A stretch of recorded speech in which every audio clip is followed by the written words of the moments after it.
here we go. This is the Skip Bayless Show, episode 30. This is the Undisputed. This is everything I cannot share with you during the 2.5 hour live Go for the Throat debate show known as Undisputed. In episode 30, I'm going to tell you the backstory of the most explosive tweet I have ever posted in my 14 years on Twitter, my Bronny tweet. And I'm going to tell you about flying private with the same company my man Lil Wayne has flown with for many years, thanks to his recommendation. I'm also going to tell you about a game I lost when I was 10 years of age that will haunt me to my grave. I will also tell you why I predict I will lose 3 to 4 games this year thanks to my Dallas Cowboy kicker. And in the end, quickly, I will review 2 of the movies I watched over my week off, Prey and Elvis, for better and for worst. But first up, as always, it is not to be skipped. I begin with my Bronny story, the backstory of my Bronny James tweet that was posted last Monday night. In all my years on Twitter, dating back to May of 2009, I have never seen anything like the nuclear reaction detonated by that tweet. It is now almost up to 18 million impressions. 18 million impressions, which by far for me in my little world is a shattered record. 18 million? What just happened? Well, I can tell you what happened to me leading up to the writing and posting of that tweet on Monday night. I was, as usual, prepping for Tuesday's Undisputed. This was around 6 p.m. Pacific time out here in Los Angeles. I noticed that Bronny was still trending on Twitter and had been for a couple of hours. And I had looked earlier to see what was causing this to trend, and it was about a dunk he'd pulled off in an AAU game in Paris. It was electrifying. I'd mentioned it to my producer Tyler in a phone call we'd had about 30 minutes earlier. I said maybe we should do it in the show tomorrow. So I thought, well, I'll post a little teaser tweet, just my quick opinion of the dunk. Okay, I didn't think twice about it after I wrote it, didn't hesitate. Not for 1 second did I think, oh no, this might be too controversial. Maybe I shouldn't hit send. Didn't think of that for 1 little second. Nope. For the record, I have always been very positive when it comes to Bronny. Lately, equally about Bryce, the second oldest. This young man doesn't handle it just beautifully. He handles it effortlessly to me from a distance. I'm not around him. I'm not off camera with Bronny. I don't know if there's any spoiled rich kid going on there. I have no idea. I'm just going by my sense from a distance. This is a good kid. This is a kid with thick skin. This is a kid who has always been able to handle being LeBron Jr.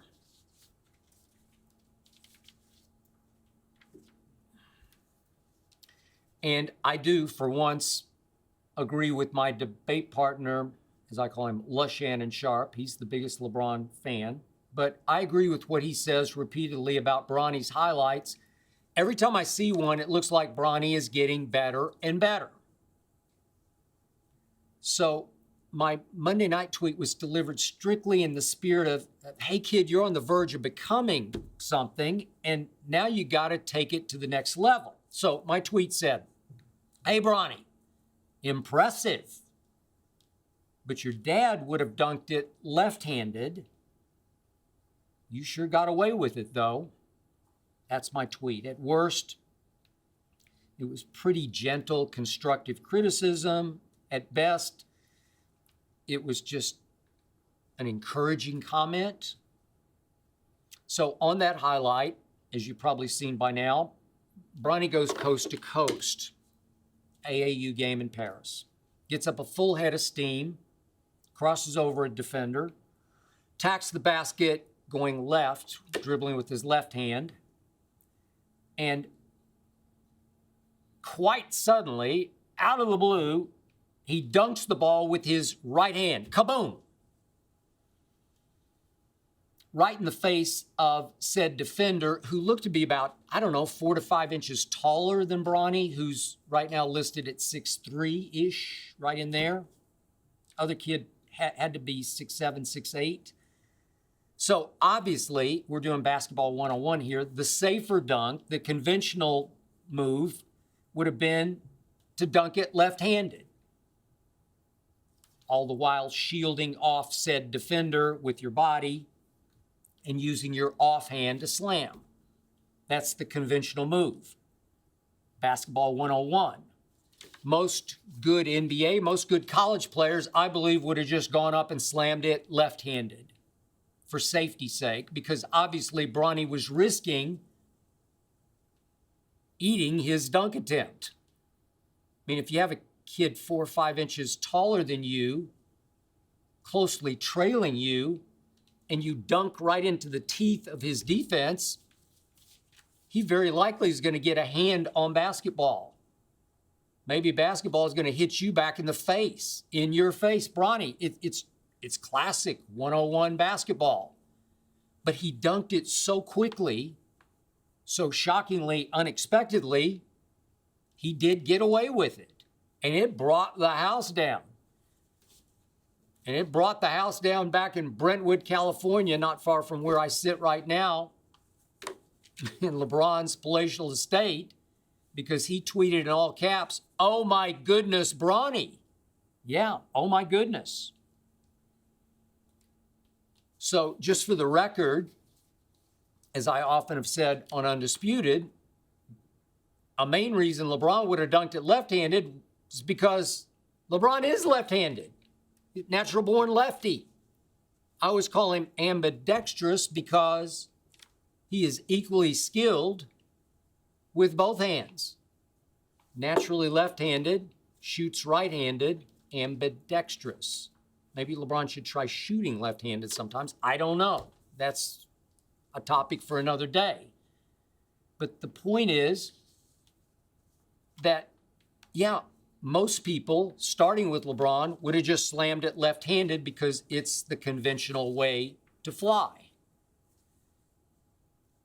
Yet, as I did tweet, this was highly impressive. And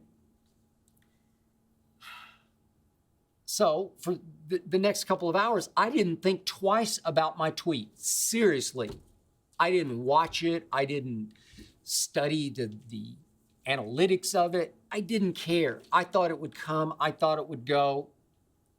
I forgot about it. I don't read my mentions, my ats, the responses to my tweets. I don't need validation. I don't need affirmation. I just don't roll that way. I don't potentially need thousands of profane negative comments that might erode some of my confidence, or who knows, might increase some of my doubt, might even change my opinion. I don't need any of that. My opinions are 1,000% my opinions. I do respect yours. Trust me, I do. But they do me no good. I'm in the opinions business, and mine are mine, down to my soul. So about, 9-ish Pacific time, try to go to bed at 9:30. I get up at 2 every single weekday morning out here in LA. It's 5 back in the East. Try to trick myself into thinking they're up, I got to get up. I go into the living room where my wife Ernestine was watching television. Not sure what she was watching. I don't have time to look. I don't have time to small talk. I only have time to kiss her goodnight, and then secondarily, Hazel, our little Maltese, goodnight. My wife was not happy at that point. She was in oh my God mode, as in, do you have any idea what's going on? No, I don't have any idea. She gets my Google alerts from websites that write about me. And she said she was already getting bombarded by websites taking me to task. How dare you criticize a high school kid? As Ernestine has admitted here on this podcast, she's a LeBron fan. She likes Bronny. And she's asking me, how dare you? How could you do that? How could you rip a high school kid? I said, I didn't rip him. I don't know what you're talking about. And then I tried to explain to her, he's becoming a big thing. And I'm thinking, what is going on? Well, obviously, anytime I tweet anything about LeBron James, what I call the billions of blind witnesses come after me. And I'll say it again. I've never gone out of my way to criticize LeBron. I don't try to trick up my criticism of LeBron. He's just so criticizable. I just speak the truth about him because, especially in the context of better than Michael Jordan, he is so utterly vulnerable. And the billions of blind witnesses have been haunted by me for years because they know I'm telling the truth and backing it up. They know I'm right. But they go out of their way to get me any way, shape, or form, to undermine me, to undercut me, to disqualify me when I hit them right between the eyes with facts about their god, LeBron. I mean, just facts from last year. I've spat them out before. He ranked 93rd last year in three-point shooting. 93rd in the NBA, yet he took the 15th most attempts from three. That's bad math. He ranked 84th in free throw shooting in the NBA last, 84th in free throw percentage. Yet he attempted the 15th most free throws.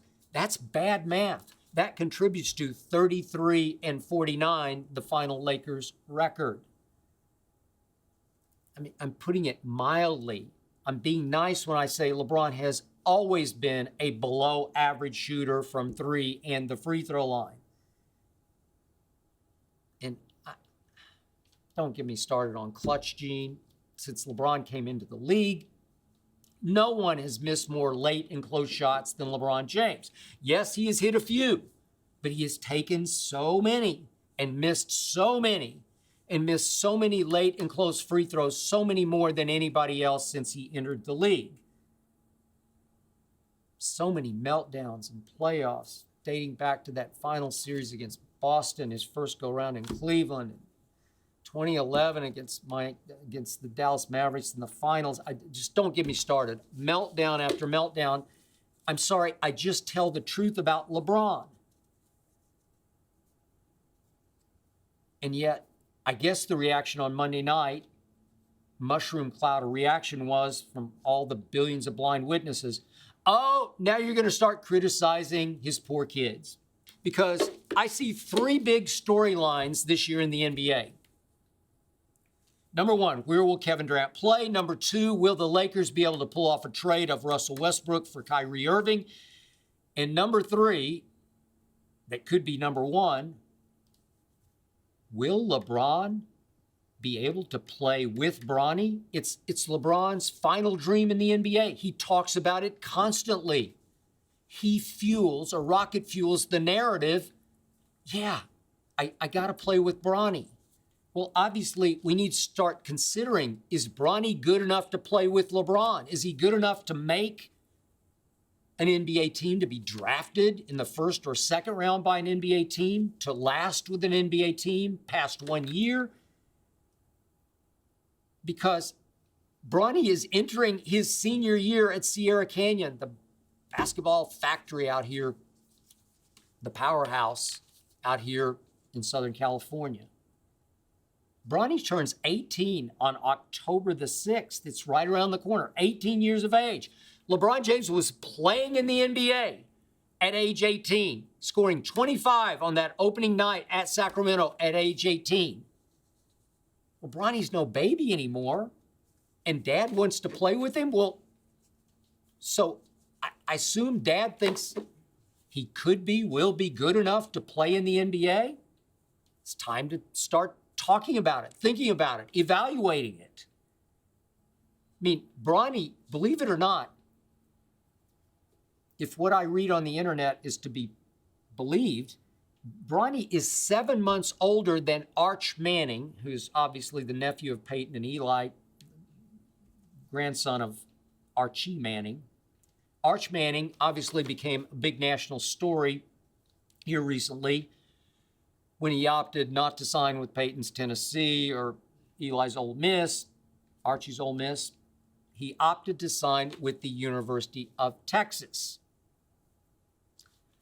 Yeah, you want to talk about national scrutiny? I saw one website scathingly termed him very overrated, just the product of the Manning name.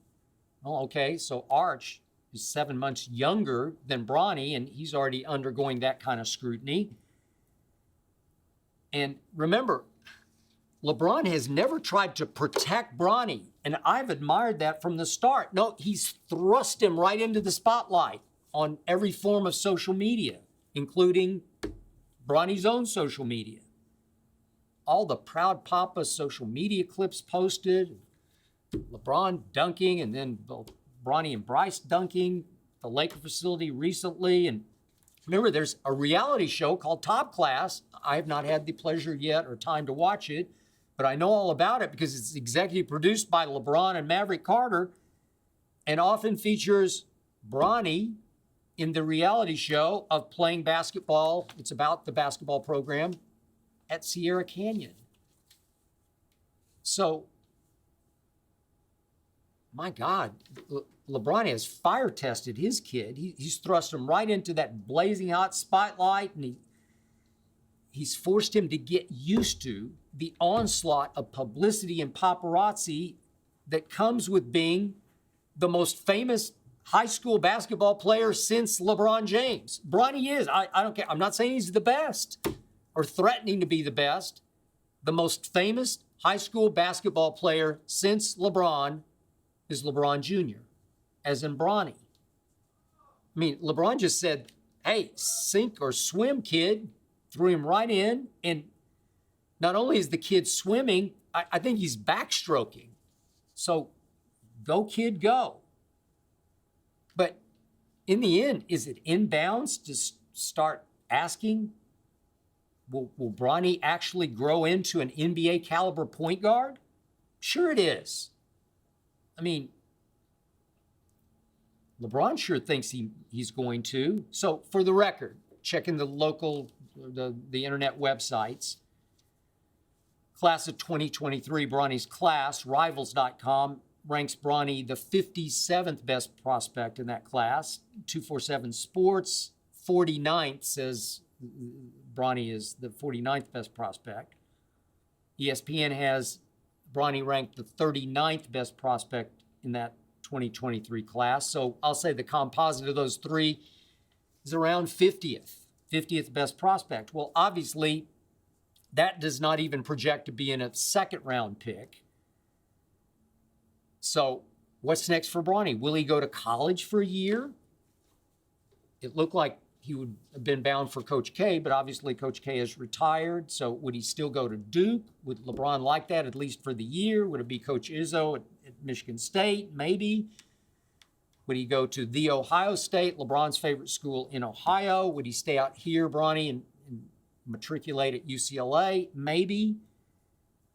Would LeBron pull strings, which he is highly capable of pulling, and get the one and done rule rescinded just for Bronny's sake so that Bronny could go straight into pro basketball after his senior year at Sierra Canyon? I wouldn't put it past LeBron. G League maybe? Overseas, Europe, Australia, like LaMelo? Who knows?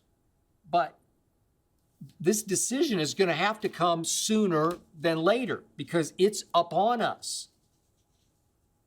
And if Bronny isn't drafted, it's time to ask, would a team sign Bronny just to lure LeBron to that team for one last hurrah, one big swan song year for LeBron James in year 22? I don't know, maybe LeBron wants to play until he's 45. I have no idea. But these are legit questions right here, right now. Timely, legit questions. And would Bronny have an NBA future after that one season with Dad? Time to ask. LeBron has rocket fueled that narrative featuring his namesake, his oldest, LeBron Raymond James Jr. And now for the deepest question I ask about my nuclear tweet. When it comes to me and anything LeBron, all those LeBron lovers, defenders, and apologists just do not want to hear the truth, especially from me. Let's, so to speak, go to the phones. Let's go to your questions. Let's start with Dan from Florida, shall we? What was being on Lil Wayne's plane like? Asked Dan. Dan, I have a point of order. I did post a picture of said plane, but it wasn't actually Wayne's plane that I flew on from LA to Oklahoma City and back, my hometown of Oklahoma City, last week. I flew in a plane that's part of the charter fleet operated by the New York-based company Wayne has used for many years. A company that Wayne told me is like family for him and to him. He highly recommended that if I were going to fly private, got to fly with this company. We priced a couple of others, but he said, no, this company. And was he ever right? Top notch. But just for the record also, the main reason I used Wayne's company was because my wife Ernestine is still extremely COVID conscious, and I love her for that. Wears me out, but she is right, and she feared me being in airports with people constantly coming up, constantly asking me to take selfies with them, constantly not wearing masks, and me having to fly on packed airplanes. She was much more comfortable with me being driven right up to this was a Lear 35, seats 4 comfortably. You could seat, I guess you could probably seat 6 or 8 in there if you really wanted to. 6 for sure, but she wanted me to fly to and from Oklahoma City by myself. She would not go. So yes, the pilots did want to take some pictures with me. I didn't mind that. And no, I must admit candidly, when I arrived in Oklahoma City, I did not wear my mask all of the time. Really not much of the time, because almost nobody there does. I don't know where you're watching from, listening from right now. Maybe nobody around you wears masks now. They do out here in LA a good bit. But at some point, around my friends there, you just have to give in and give it up. And I often did, I must admit. But the night I returned, I don't know why, but I came down with something, some kind of bug. I still haven't figured out what it was. And of course, Ernestine gave me one of her looks and well, I warned you, but I got an immediate PCR test. It was not COVID. So all in all, I had a great trip. Thanks in large part to the recommendation from my brother, Wayne. Another question. This one from Nathan from Chicago. Whose Cowboy jersey are you buying for this season? Great question. I used to be all about my number 4 and my number 21, though I've been known to throw said jerseys in the trash after cataclysmic Cowboy losses. But this year, I've moved onward and upward from number 4 and number 21 to 2 jerseys I believe will play the biggest roles in whatever our record will be. I have purchased a number 11 and a number 88. 11 from heaven. Of course, Micah Parsons, already the greatest force on my team. Not the most valuable player because the most valuable position is played by Dak Prescott. That's quarterback. But the greatest force on my team is already a second-year player named Micah Parsons, 11 from heaven. I believe that whenever my Cowboys step on the field this year, they will know and the opponents will know that the Cowboys have Micah and the opponents don't. That's how valuable he is in my mind.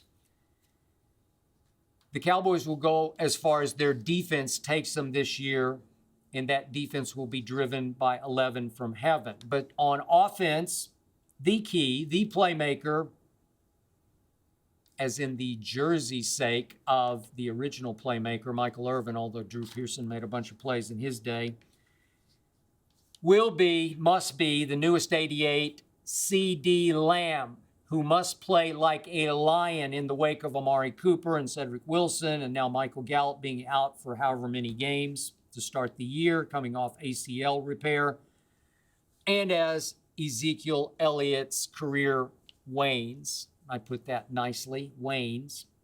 This year is all about 11 and 8 times 11.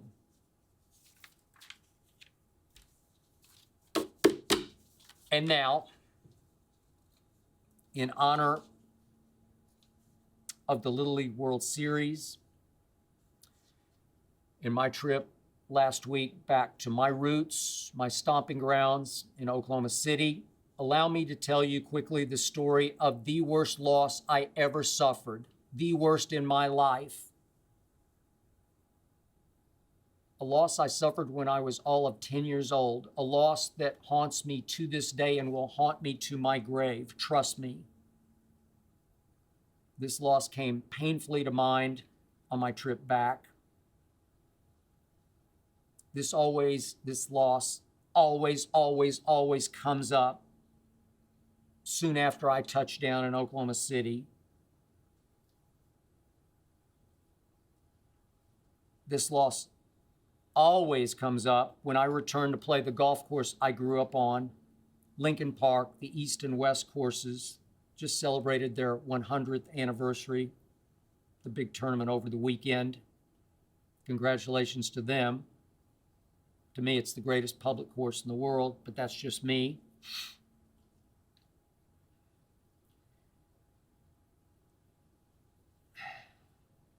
For the last, 40 odd years, the Cart Barn at Lincoln Park has been run by a legend, an institution by the name of Wendy Miller, who was born about 3 weeks before me in 1951, and who grew up a couple houses down from me on a dirt road called Grand Boulevard in Oklahoma City. I have known Wendy Miller. In those days, he was just Jerry Lee Miller. I've known him since I was 5 years old. Had the greatest collection of baseball cards I've ever seen. Always from the start, an exceptional athlete. From the start, a very good golfer. In fact, fairly recently won the Oklahoma Senior Amateur. And Wendy is jockey-sized to this day. He's all of about 5'5"-ish. I don't know what he weighs. 130 pounds, 35. Sort of Hogan size, Ben Hogan-esque. And he can play in that ballpark of Ben Hogan. And every year, the first face I see when I get to Lincoln Park is usually Wendy. For the record, we nearly lost him a couple of months back. Had a heart attack on the 9th green, fortunately near the clubhouse, or we might have lost him permanently. Quadruple bypass, lived to tell, onward and upward. He's back working, talking his trash. He's the greatest character I've ever known. He's going to be a big character in my novel, Wendy Miller. He speaks in Wendy isms, in Wendy lingo. Every sentence seems backward. He hits a great golf shot. That's not any good. Well, that means it's great. And he always says to me, I'm going to come out and rail you. I'm going to play with some of my other friends, and he's going to come out and rail, as in horse racing, as in by the rail, watching the horses exercise in the morning, rail jockeys. I'm going to come out and rail you. I'm going to come out and watch you, follow your group. Okay.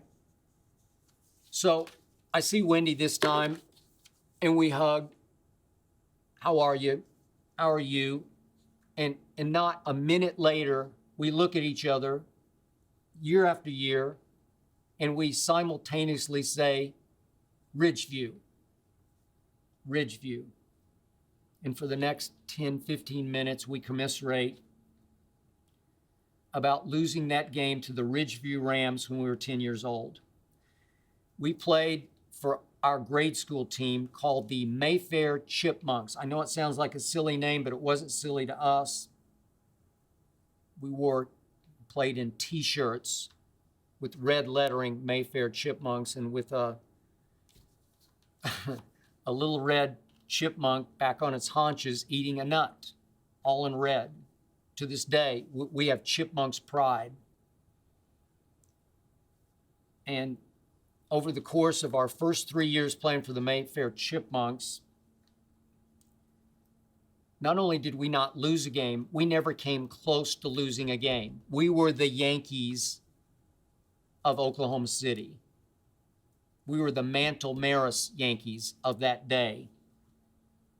We just flat out dominated. I just have memories of riding in parents' cars after games to the Dairy Queen, where we all got like a dime in those days to spend on whatever we wanted. And we're chanting out the windows, we beat Buchanan 17-1. We beat Monroe 17-1. Every game seemed like it ended 17-1. And in our district, it was the Buchanan Bruins and the Madison Magpies, the Monroe Redbirds, the Cleveland Bulldogs, the Kaiser Kangaroos, and the Sequoia Bobcats. So those teams we just crushed, and we played each of them twice. That's the regular season. But at the end of our third season, you get to go on and play in the city and state tournaments. So we dominate the first couple of rounds of the city tournament when we're 10. We'd just beaten a team from Fillmore, close to downtown Oklahoma City. We were out on the northwest side. We beat them like 17-1, the Fillmore Eagles. And so in the city finals, we're going to face a team, kind of an upper crusty team from a wealthier neighborhood, far wealthier than ours, because ours was lower middle class. Ridgeview, close to Nichols Hills, which is the upper crusty neighborhood in Oklahoma City. Maybe some Nichols Hills kids went there, even though there was a Nichols Hills grade school and a West Nichols Hills, but Ridgeview was right in that same neighborhood, but out of our district. So we never played them. We didn't know them, but boy, did we get to know them. And as fate would have it, on that Monday night, we got to play the city finals for the first time in our lives under lights, and for the first time in our lives at a major league style ballpark called Dutch Lindsay Field in northwest Oklahoma City that featured a backstop that was major league distance from home plate. What is it, 30 or 40 feet away? Well, we just played on our neighborhood diamond where the backstop, the wire mesh backstop, was right behind me because I was the catcher. It was like 5 feet behind me. So in those days, I could really throw. Any pass ball was a huge benefit to me. I actually looked forward to pass balls because it was going to ricochet right back to me like go right up the wire mesh, right back to me. I could turn and gun down the runner at second before he knew what hit him. So I never thought about pass balls. I never tried to correct pass balls because I loved pass balls. But all of a sudden, I'm looking, it's 40 feet back there. And for the first time that night, our parents bought us game pants, real baseball pants. We played in jeans and t-shirts with red hats with an M for Mayfair on them, but just jeans and t-shirts and Puma like soccer kind of shoes. Everybody wore those Puma cleats, I guess they were, but we got actual baseball pants for the city finals with stirrup socks, red stirrup socks. We looked the part. And our parents were so excited about us going to state that they set up to have a photographer be there after the Ridgeview Rams game to take our team picture for the season. That's how confident we were, even though we heard, oh, Ridgeview's got something we'd never seen before, a left-handed pitcher. So our coach, Roy Wade, said, well, let's have a practice on Sunday, and I'll go get one of the older kids. He had an older son named Steve, and a kid named Timmy Klein, who was 4 years older, left-handed pitcher, came and pitched batting practice to us on Sunday. We ate it up. We had no problem seeing the ball out of the left side, the wrong side, and seeing it tailing away. No problem. Good to go. And I got to tell you, we were loaded. Wendy came by his name Wendy because he played second base in one Oklahoma afternoon. It was blowing so hard that poor little Wendy got picked up by a gust of wind and lofted toward the pitching rubber. We didn't have a mound, we just had a rubber. And one of our other coaches, an assistant named Teeb Harris, suddenly called him Wendy, and it stuck. That's how he got to become Wendy. But we were just loaded. We had Greg Brand at third, Steve Veach at first. They both went on to football scholarships at Wichita State. My best friend John Corey was at shortstop. He went on to play quarterback at New Mexico Military. Wendy at second, I caught. And we had on the mound Steve Harris, a man-child who was shaving at age 10. Seriously, he threw the equivalent of 100 miles an hour at age 10. He was just bigger and stronger and faster than any of us. And he went on to be an all-state running back for my high school and linebacker, and went on to play on scholarship at the University of Oklahoma. Wrecked his knee, didn't amount to much. Great high school athlete. Great kid pitcher, the best. So we're not afraid of any Ridgeview Rams. We're going to state. So what happens in the first inning?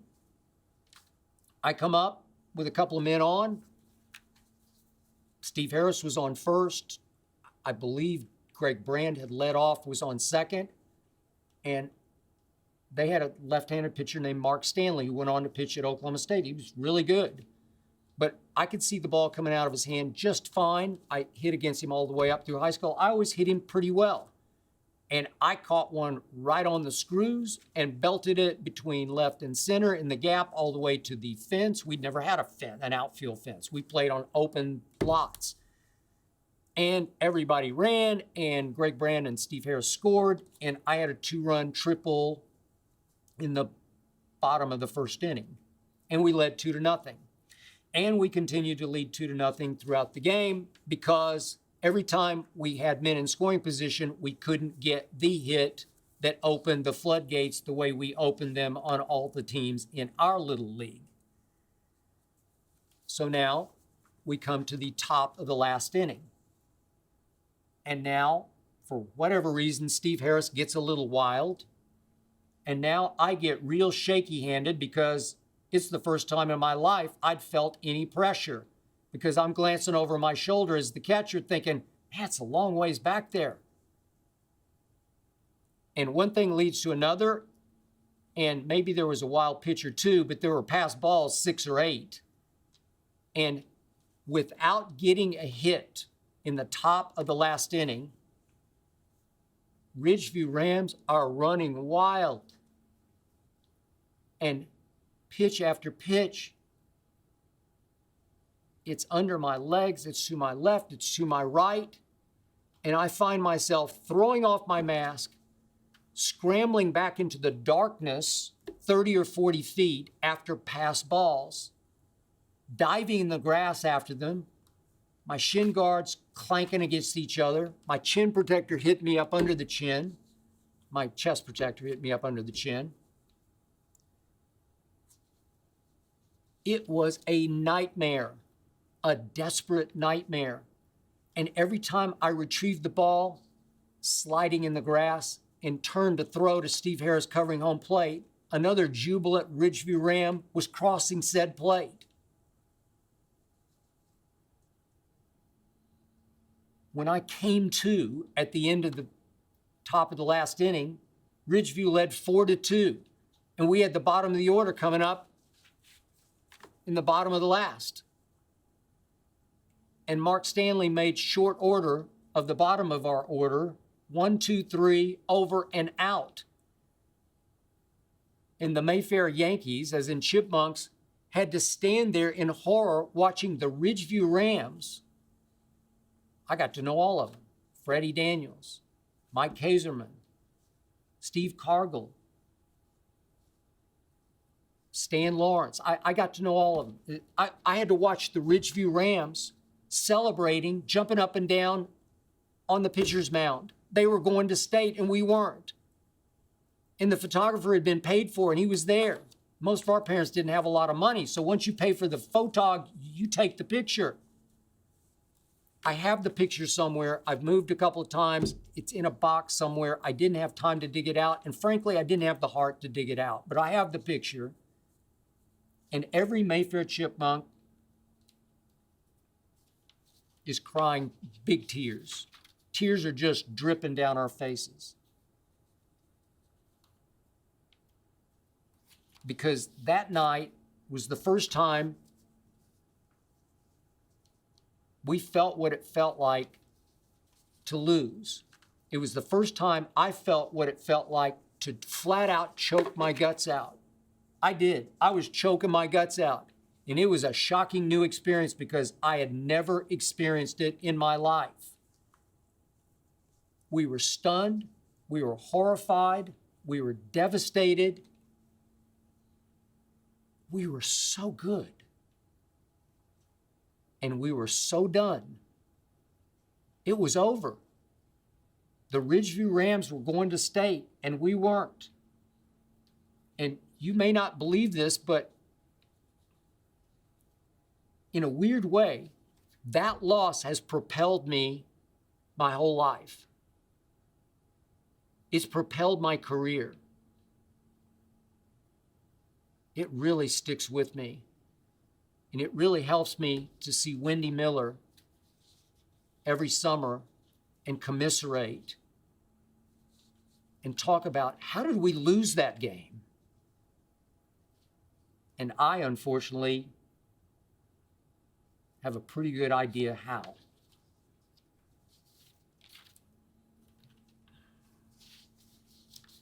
Back to your questions. This is Tori from Las Vegas. Do you think the Cowboys' kicking game for this season will bring you more or less stress? Whew. Now that's a question.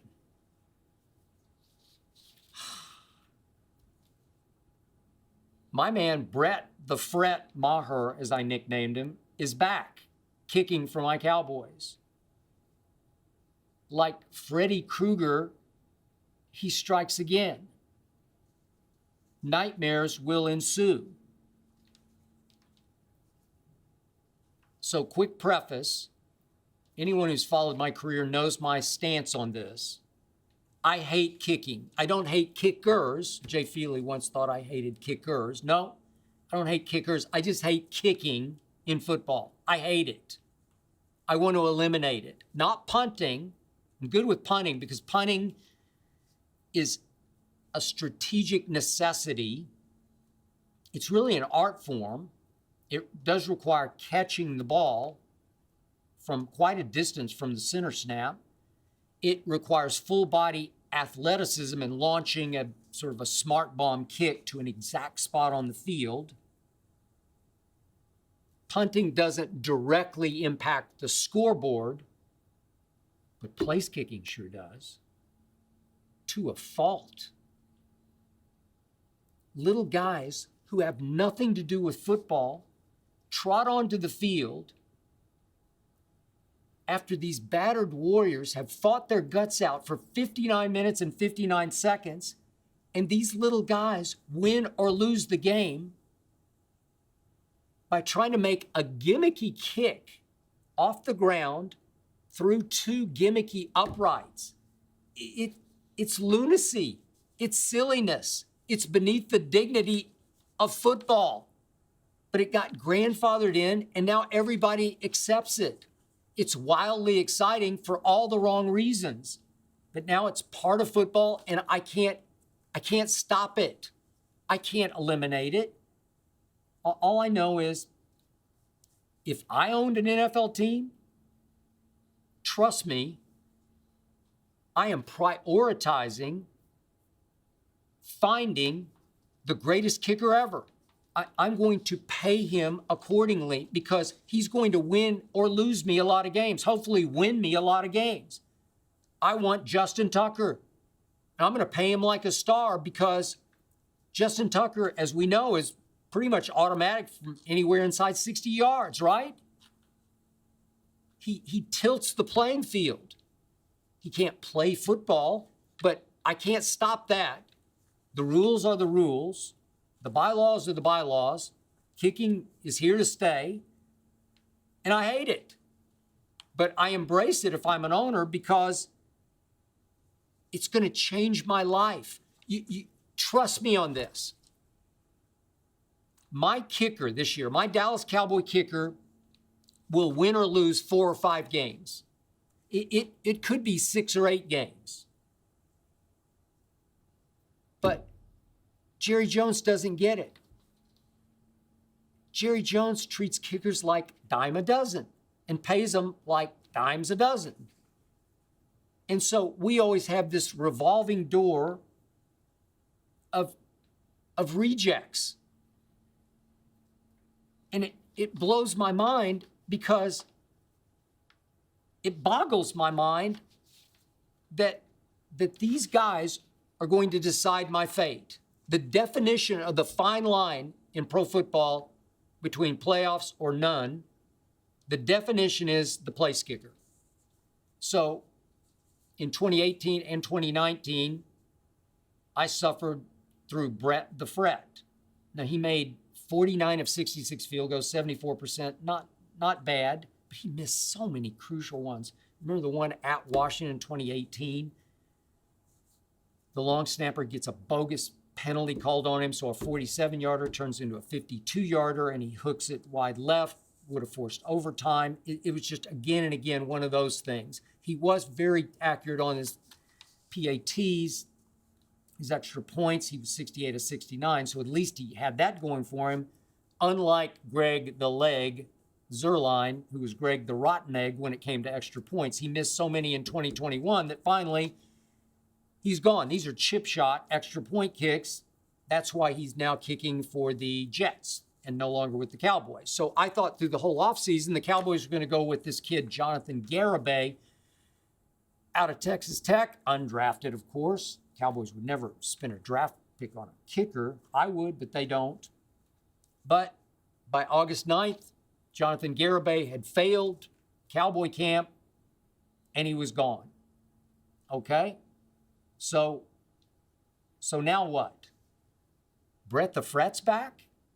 Yeah, Brett the Fret's back. He did kick in 8 games for the Saints last year. I don't have any idea what happened. Probably nothing very good. And Brett the Fret is competing now for the Cowboy kicking job with one Liram Hairulahu. Let me say it again. Liram Hairulahu. Liram Hula Hoop? I don't know. Undrafted out of Western Ontario back in 2014. Spent 6 years in the CFL with Winnipeg, Toronto, and Hamilton. He did kick in one Cowboy game last year, the blowout of Atlanta following the debacle against Denver leading to the debacle at Kansas City. So he did kick when Greg the Leg had COVID against Atlanta. He just kicked only extra points and was 5 of 5. So maybe he's got that going for him. But Lord have mercy. My season is going to come down to the fragile psyches of Lirim Hairulahu or Brett the Fret.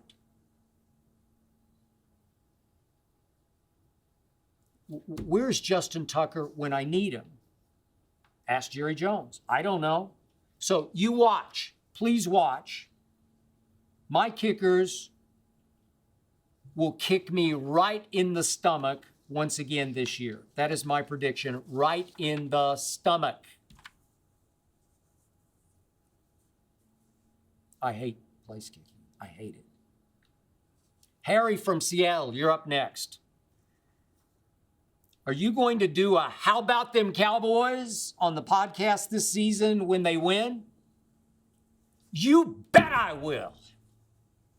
I just hope I get to do how about them Cowboys at least 10 times this year, hopefully 12 times this year right here on this podcast.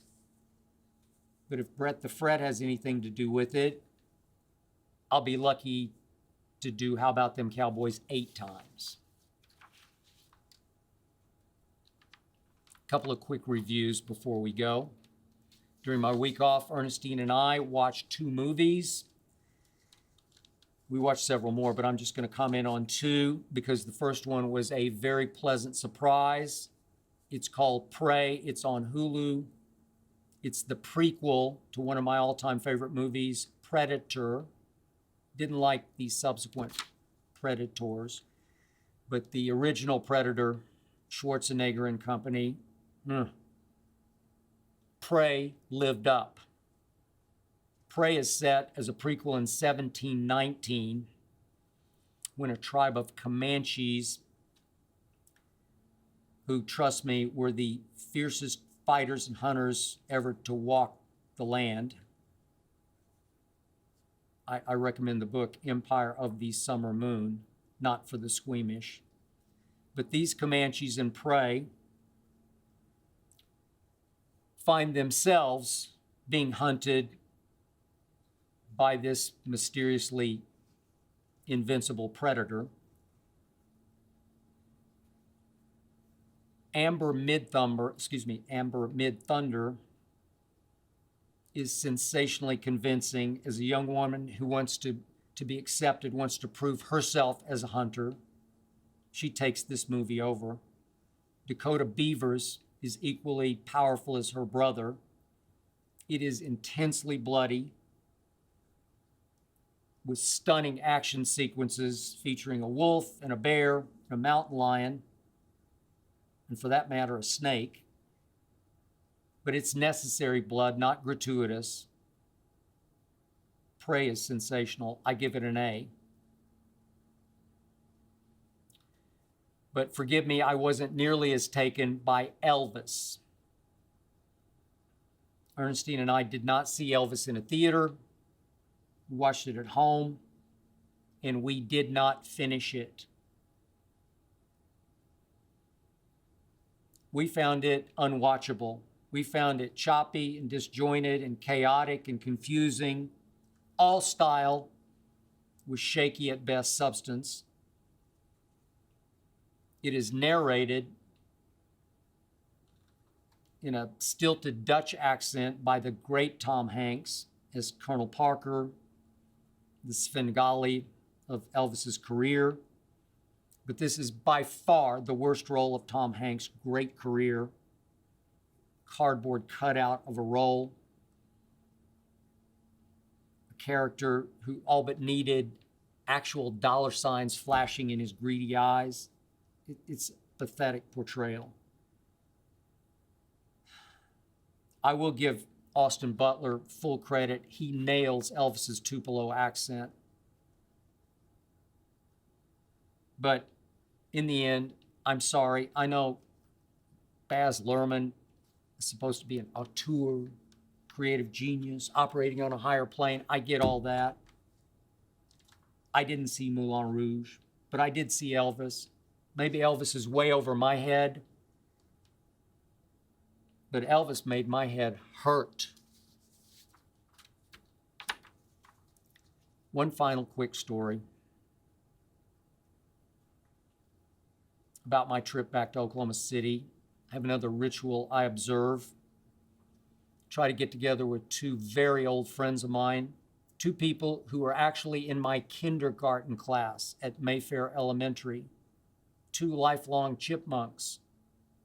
One is Susan Long, my first quote-unquote girlfriend. I was in second grade, didn't really go anyplace. We still kid about it. The other is John Kuntz, who lived a few houses down from me on 43rd Street, in a two-bedroom, one-bathroom neighborhood. Susan recently got remarried, second time. John is working on his 50th year at Oklahoma Gas and Electric. I'm proud of him. He's become the sort of unofficial mayor of our graduating high school class, 681 students at Northwest Classen High School. But we always talk about our favorite teacher, Mrs. Lowther, who taught us in both third and fourth grades. And I think she loved teaching us as much as we loved learning from her. I didn't get any encouragement at home, so Mrs. Lowther was the first to drive home the point to me that I could really make something of myself if I wanted to. She drove me to. So Susan and John told me a story of visiting Mrs. Lowther in her nursing home just before she passed.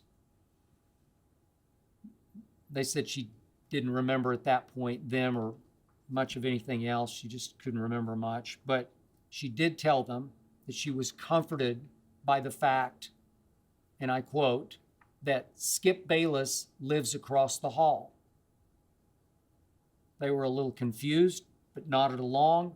Later, one of the caretakers explained that the woman across the hall had a TV set, and the woman was always watching me on TV.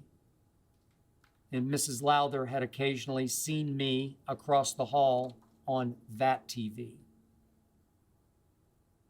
It was the least I could have done for that woman. We love you, Mrs. Lowther. And that is that for episode 30. Thank you once again for listening and for watching, if you're watching. Thanks to Jonathan Berger and his All-Pro team for making this show go. Thanks to Tyler Korn for producing. Remember, Undisputed, every weekday, 9:30 to noon Eastern. The Skip Bayless Show, every week.